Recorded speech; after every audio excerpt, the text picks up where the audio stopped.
along to my journey as I try to learn how to effectively teach with animals at the Furman Nature Center. We're going to hop on my cab and learn all about knowledge, attitude, and behavior towards animals and teaching with animals. First stop, the University of Georgia. Hey, I'm Brandon.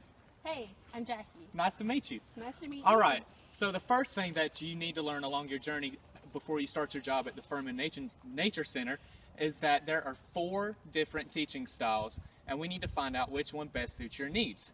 If you are nice and supportive and like to help people and are good at decision making, then more than likely you belong to the amiable group. If you're really upbeat, really energetic, and know how to connect with the audience better than one of the other 3 groups, then you are probably an expressive.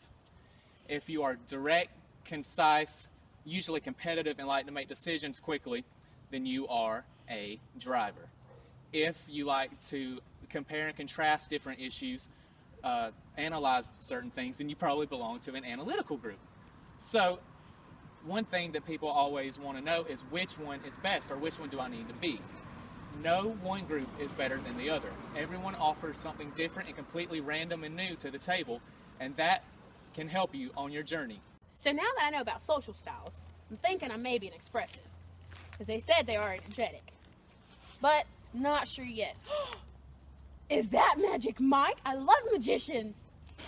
It's Magic Fred. Hello, my dear. Hello. How are you? Good. All right, so at stop number 2, we have to learn that when teaching with animals, you always need a surprise. Do you like surprises? I love surprises. Awesome.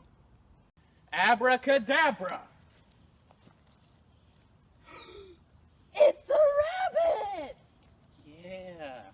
I love surprises. So not only is the surprise factor important, it's also important that the safety of the animals is your #1 priority. Okay, so like I have to just completely, I have to hold it like a baby. No. Let's watch this. Watch. Let a pro handle it. The proper way for holding Hugh here, this is Hugh. The proper way to hold you is to cradle one arm up under him and have the other one above him, stroking him like this. Okay, so like I have to. Yes. And then when you have an audience, make sure that if they do try to touch, no, always hold it like this. Hold it like this. Make sure that you have a firm grip on it, but not too tight. And it's always best to have the students do a 2-finger touch. Otherwise, you'll have people starting to grab it. Okay, cool. So like not like this. You just have to. Yes, that is correct. Okay. And then slowly and carefully put it back into its container. So not only is the surprise factor important, it's also important that the safety of the animals is your #1 priority. Okay, so like I have to just completely, I have to hold it like a baby. No. Let's watch this. Watch. Let a pro handle it. The proper way for holding Hugh here, this is Hugh. The proper way to hold you is to cradle one arm up under him and have the other one above him, stroking him like this. Okay, so like I have to. Yes. And then when you have an audience, make sure that if they do try to touch, no, always hold it like this. Hold it like this. Make sure that you have a firm grip on it, but not too tight. And it's always best to have the students do a 2-finger touch. Otherwise, you'll have people starting to grab it. Okay, cool. So like not like this. You just have to. Yes, that is correct. Okay. And then slowly and carefully put it back into its container. And there we go. And there you have it. Good luck on your trip. Thanks, Magic Fred. All right, so next stop is the field, the soccer field. Oh, I missed it.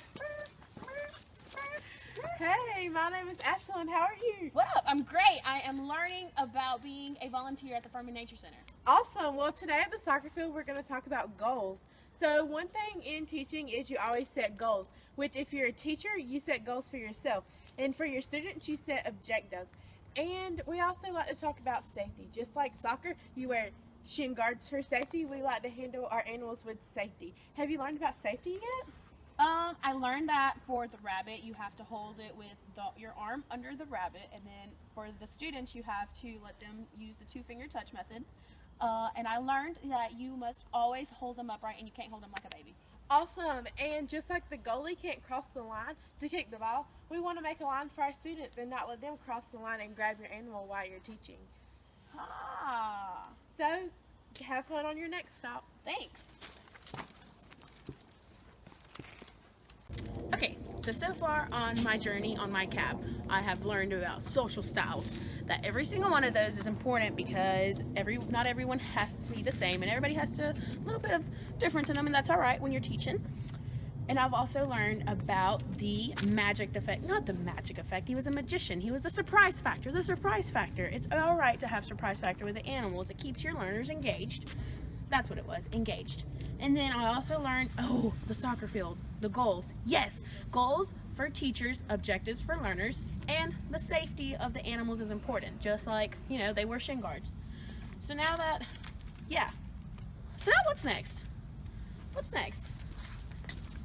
Hi, I'm Ashlyn. Welcome to Bear Hollow. Today we're going to learn about teachable moments. So, say you're teaching and you have this really cool project plan and something goes wrong. And you're like, oh my gosh, this mishap just ruined my whole day. Don't worry, you always have teachable moments. So say you're doing this really cool project where you're gonna blow up a balloon with a caffeinated drink. Okay, well, you carried your drink in your book bag all day long and it got shook up. So you open it up and it explodes everywhere. So you think, oh my gosh, it just ruined. No, that's a teachable moment. You can then talk about carbonation.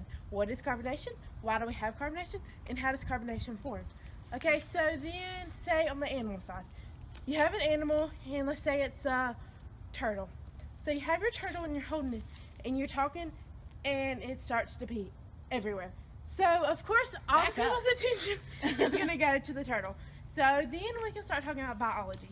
So we can say, why did that happen? Or, like, what is that caused from? So every moment you make in teaching you think is a mistake, really, if you think about it, it's a teachable moment. You never know when those teachable moments are going to happen.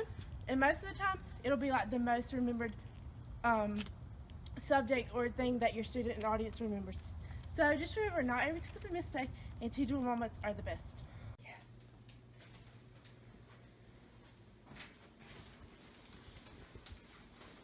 Hi, Ashlyn. I'm Hi, back. Jackie. Nice to see you back. So, how was your adventure? Well, not gonna lie, there were a little bit of bumps here and there just because it was, something to get used to, but I liked it. Yay, so now we're going to have a little interview, question and answer time. So basically, give us a summary of what you learned on how to be a volunteer and an excellent volunteer with animals at the Furman Nature Center. Okay, so first of all, I got in my cab and I learned that it's for knowledge, attitude, and behavior, and with effective learning methods and teaching methods with animals.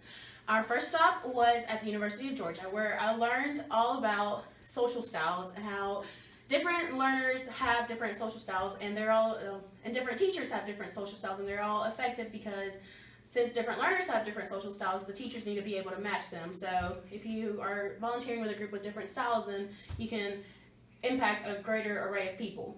And I also learned that animal safety. You have to be careful with the animals because they're gentle just like we are, and you have to just be sure that the students, whenever you're handling them, that they don't get a hold of them, like they don't get a strong grip of them, and you do I was strongly recommended to do the two-finger touch on every single one of the animals if they were to touch them. Nice. And then our second stop was with the magician, where I learned that the surprise or the suspense effect is the most effective with animals. You have to keep the crowd interested, so if you hide your animals or if you create some sense of suspense with your animals, then it creates a greater interest in your exhibit. And then we stopped at the soccer field, where we learned about goals and objectives. Now, teachers must have goals that they want to accomplish. just as they must set objectives for their students to accomplish.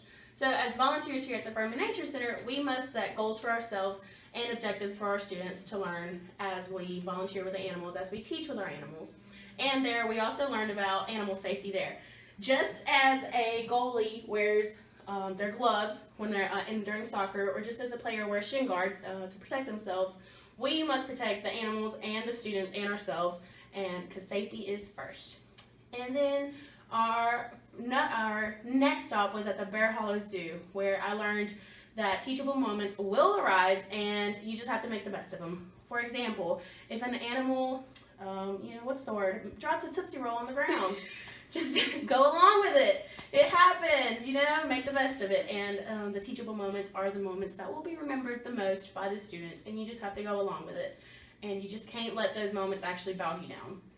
Great, Jackie. I think you learned so much on your tour in the cab, and I can't wait for you to be a volunteer this summer at the Furman Nature Center. Hope to see you back and bring many more friends with you.